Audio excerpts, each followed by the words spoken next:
I practice in the areas of energy, natural resources, construction and infrastructure at Miller Thomson LLP in the Saskatoon office.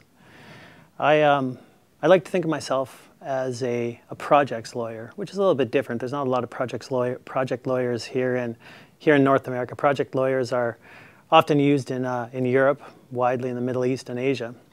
And what that means is that I work in certain practice groups. I work with energy, mining, natural resources. There's many mining projects in Saskatchewan. There's lots of oil and gas projects in Saskatchewan as well too. And of course there's lots of construction and infrastructure happening, new bridges and new roads and new hospitals and new schools. So as a projects lawyer, I help my clients develop and construct their projects. And as I said, these project lawyers are very common and outside of North America, but they're kind of a new thing to North America. As a projects lawyer, it means that you have to understand many different areas of the law.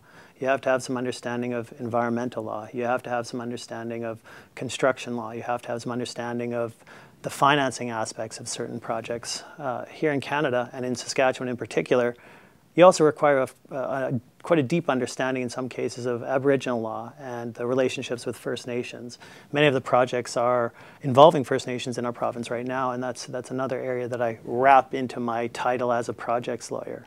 Recently I've been appointed honorary consul for the Republic of Finland in Saskatchewan, and I've spent a lot of volunteer time, and not just volunteer time. I've been fully supported by my firm Miller Thomson in this role. In particular, Miller Thomson has a Nordic practice group. So we actually have a practice group that focuses on Northern Europe. This fits my profile very, very, very well, obviously. We have a leader of our Nordic practice group. He's based here in Toronto. He's also honorary consul for the Greater Toronto area.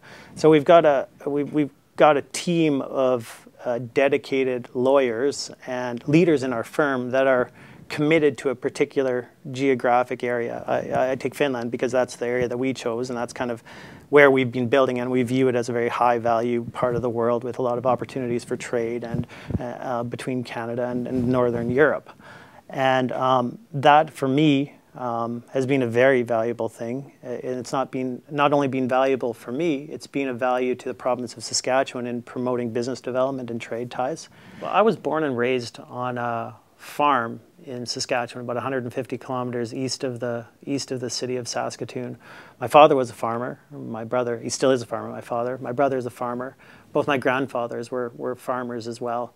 Saskatchewan, as many of you know, has a very, very, very harsh climate, and for those breaking the land and plowing and tilling the land, it was absolutely essential to work together. And often the geographic spaces were very large, resources were very limited, and the only way you'd really survive was to collaborate and work together.